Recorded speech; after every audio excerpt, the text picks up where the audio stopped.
everyone, welcome back to Optimize FPL. It's going to be a short one this week again. It was a quick week, quick turnaround, but yeah, we're going to get into the video. We're just going to talk about next game week, see how it went, see how last game week went, and let's talk about some transfer targets, talk about some things that we want to do in the near future. Let's get into it.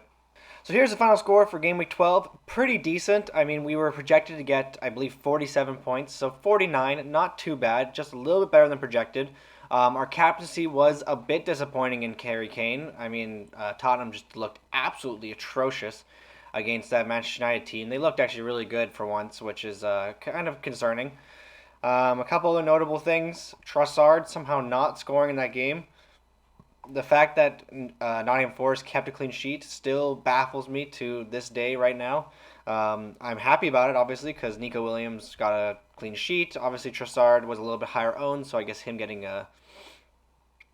no goals technically helped me overall, but still kind of sucks because now I'm going to take him out. Another notable thing was Bowen missing his penalty in the Liverpool game. The amount of points I would have gained if Bowen had scored that. He only has 5% ownership in my region. That would have been absolutely monumental to this season. That probably would have boosted me up about 2 to 300k. Right now I'm about 1.3 million, so I'm doing a little bit better than before. Happy to be getting a little bit closer to the 1 million mark. But yeah, overall, not too bad. Ward actually doing very well on the bench. You can't see him right now. He got 9 points in this game, doing slightly better than Ariza Balaga. I'm still happy with the Chelsea goalkeeper. I don't think I'll be playing him next week, but we'll have to see. I don't know. They play Wolves next week, Leicester, and then Manchester United play Chelsea next week. So it's a little bit hard to decide which goalie to play, considering their track records. Zaha doing well, Mitrovic doing well. Nice to see them getting on the score sheet. Always nice. And then Trippier doing very, very well, getting a clean sheet and I believe 3 bonus points as well. The Newcastle defender is almost a guaranteed start for most game weeks, except for probably next week actually, and we'll talk about that shortly because they will be playing Tottenham next week. And I don't see Newcastle doing too well against this Tottenham side, but he might still be a start anyways because he has the best attacking potential in the league for defenders right now, other than maybe Cancelo, Trent Alexander-Arnold, and Reece James when he's back. I say Trippier is the next best one after those 3, and for his price, it's ridiculous. I'd still say go get him right now if you don't have him. So switching over to the team, luckily we have all the Man City boys back. We got Martinelli against Southampton away. It's looking like a much better team, and the projections definitely back that up. We'll be talking about that in a little bit here. We have 1 free transfer. I think we know exactly who that's going on. We can see him in the nice kind of orangey red there, Trossard. Manchester City away. There's 2 real viable options this week to bring in. I still haven't decided, and unfortunately Foden is one of them, and his price did go up a few days ago. So that is a bit unfortunate for us because now he's 8.4 million. We can still afford him, but obviously we'd love to get in before those price rises happen. But I do like the fact that we get to sit back and kind of wait, get as much information as possible. The other one is Saka. Saka actually ended up going off injured last night in the Europa League, or at least that's what I understand. I don't know if he actually went off injured, but he definitely has a knock of some sort. Doesn't mean that he's going to necessarily miss this weekend, and they are playing Southampton away or home. I can't remember which one, but that is a much easier fixture in my opinion than Brighton at home. And Saka is nailed on. He's got penalties. Like, I really like Saka at the beginning of the season. He was unfortunately a bit of a flop back then, but at 7.9 million, he still looks like a really good option, and I think a lot of Arsenal's attack can go through him. I think that he's still someone that I really want to bring in eventually, but I'm just not sure this is the right time. I have to really think about it. Potentially, Bowen might come out for Saka in the near future. We'll have to see. I mean, he's got Bournemouth at home this week, so he's looking really, really good. Yeah, and then obviously the other main problems, or not problems, but like just things I have to consider. Do I want to play Dyer, Gay, or Trippier? I got to play 2 of the 3, basically. I think I'm liking Dyer and Gahey, the most out of the 2, or out of the 3, sorry. I just think that Tottenham will probably score against Newcastle. That's just my opinion. You guys can obviously think that's incorrect because of the way they played against Manchester United, sorry. But I do think Kane and Son will get back to their best.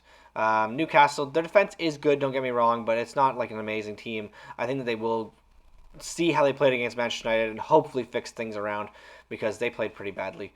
And then the thing is, like, do I want to play Dyer? Because, like, I also think Newcastle will probably score. After watching that Tottenham game, it gave me 0 confidence in our defense, which I've never really had confidence in our defense anyway, so it's kind of not unsurprising that I have zero confidence in them. But it is at home, and Newcastle, they do have some good players like Wilson, and Almiron seems to be in good form right now, but I just don't really see them. I just feel like it's less likely than Tottenham to score, and I think Trippier, he gets a lot of his bonus points not only from crosses as well as getting like assists and goals, but a lot of his bonus points comes from him keeping a clean sheet. That like you don't really get 3 bonus points as a defender unless you either score or you get 2 assists or you keep a clean sheet and you do a bunch of crosses. So if he can't keep a clean sheet, the odds of him getting 2 assists pretty unlikely. The odds of him scoring pretty unlikely.